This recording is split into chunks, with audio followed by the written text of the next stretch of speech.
Are you ready to talk some yarn today? So here is my new thrift store haul. I'll go through this real quickly.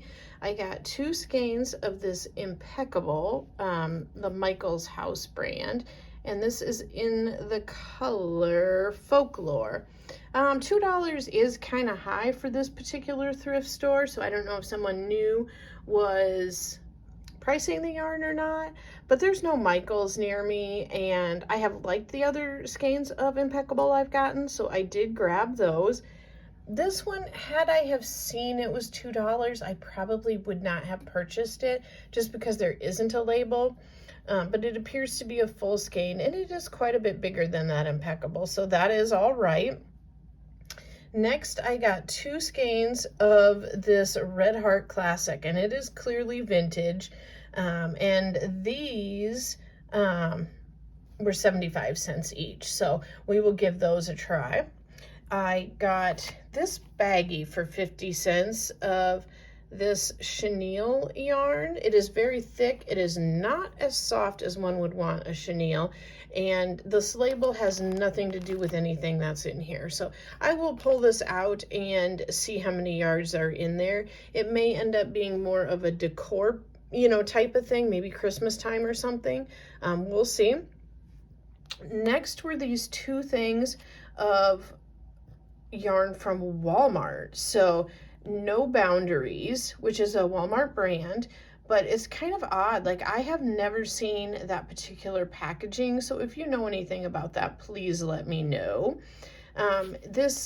It's very soft, surprisingly. It's an acrylic, nylon, wool, and metallic blend.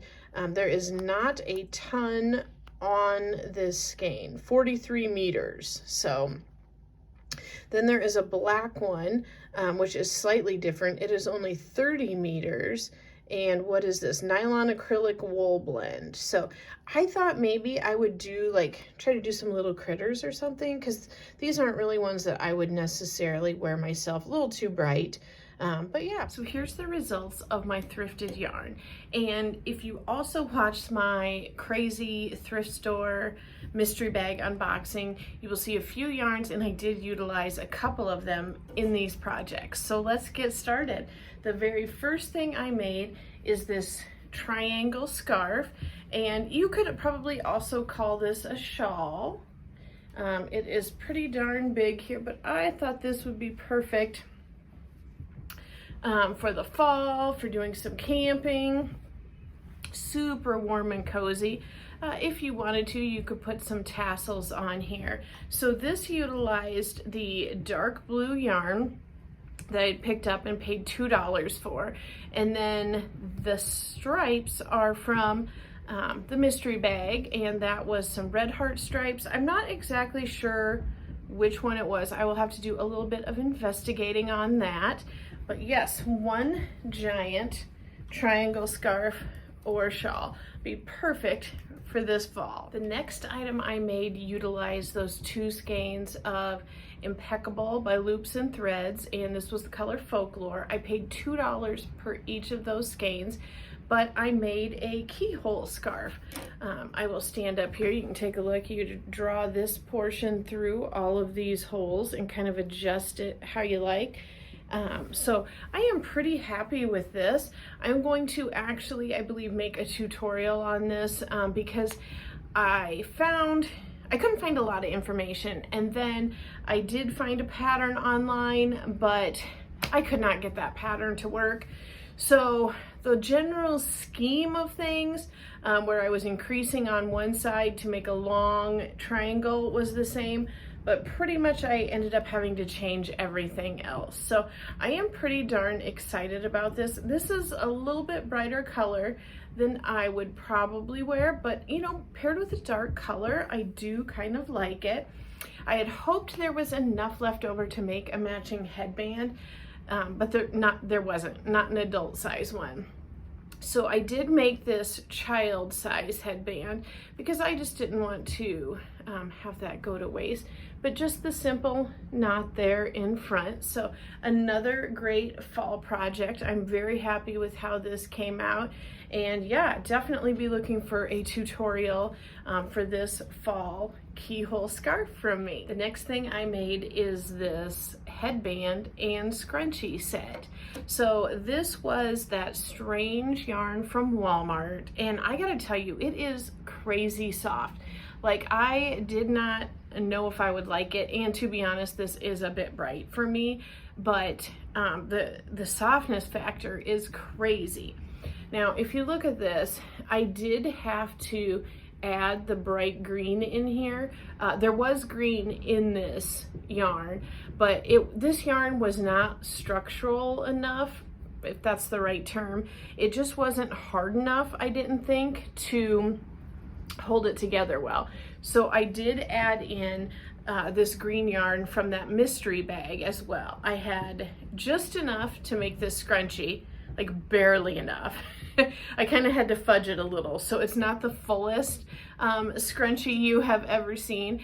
I do like how this turned out. I feel like if you were going to an 80s party, this would be perfect. I'll show it to you on. So I just did half double crochet on this. I kept it super duper simple because no matter what stitch you would have done, it really wouldn't have made much of a difference because of the furriness. You couldn't really see anything in there. So I believe with this I made just a chain of 9 and then did 8 half double crochets as I went along, and then at the end I just kind of just bunched it together a little bit with some of that green to kind of pull it all together. But yeah, it's crazy soft. I do like how it turned out. I'm not sure if I will give this to a young person or if I will keep it and just, I don't know, maybe wear it with like all black or this blue. But yeah, we'll see. But anyway, I really like how it turned out. The next one I have is that black yarn. And at first I thought I would not like this, but the more I got to using it, I kind of felt like this would be perfect for spooky season. Just fun, like pre-Halloween. Like, it definitely kind of has that glam goth feel to it.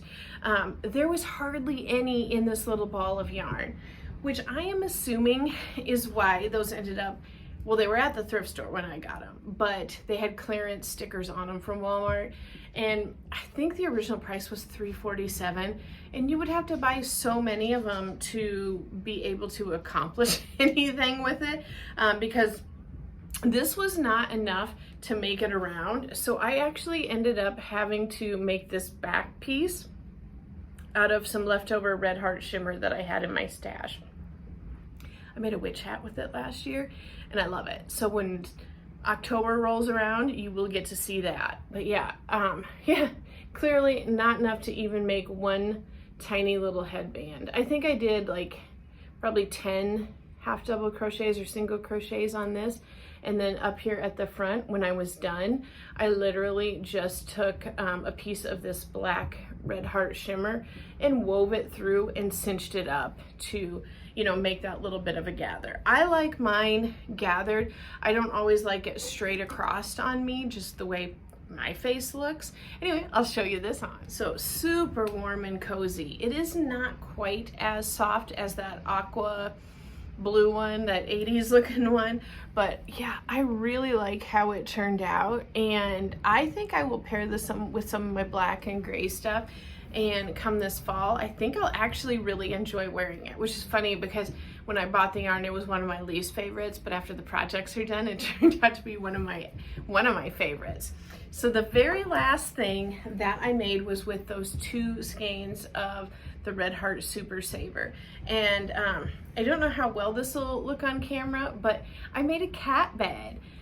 So I ended up holding the 2 strands together, and if you've worked with Red Heart, you know the Super Saver, it does have the reputation of not being the softest yarn around, and this was, judging by the packaging, kind of, I would say vintagey. I mean, probably more than 10 years old, maybe more, I don't know. It didn't have any smells or anything like that, of course, none of this did. I'm pretty particular about that, but I will say my hands hurt when I was done making this, because yeah, it is scratchy with the 2 strands together. But yeah, so I just made this little cat bed here, and I think this will be nice for my grand kitty, for him to snuggle up in. It is shallow enough that I think he'll still know it's a bed for him to go in, but it is also big enough around that it will give him, I think, enough space to curl up. I hope you enjoyed seeing these finished objects and what I got done with my thrift store haul. I know I enjoyed making them. They were a little bit quicker projects, but they're definitely larger projects than the other finished object video I recently put out, where I had 18 finished objects. I will link that for you here if you are curious to see that. But so this ended up being, let's see, what would it be? About $6 and so that ended up being about $10 worth of yarn, which altogether isn't bad for 2 adult headbands, 1 child headbands, 2 scarves, and a cat bed. If you like this type of yarn talk, I would really love it if you would subscribe so we can talk more about this. We can go over more finished projects, more works in progress, hauls, unboxings, all sorts of fun stuff. Thanks for talking yarn with me today.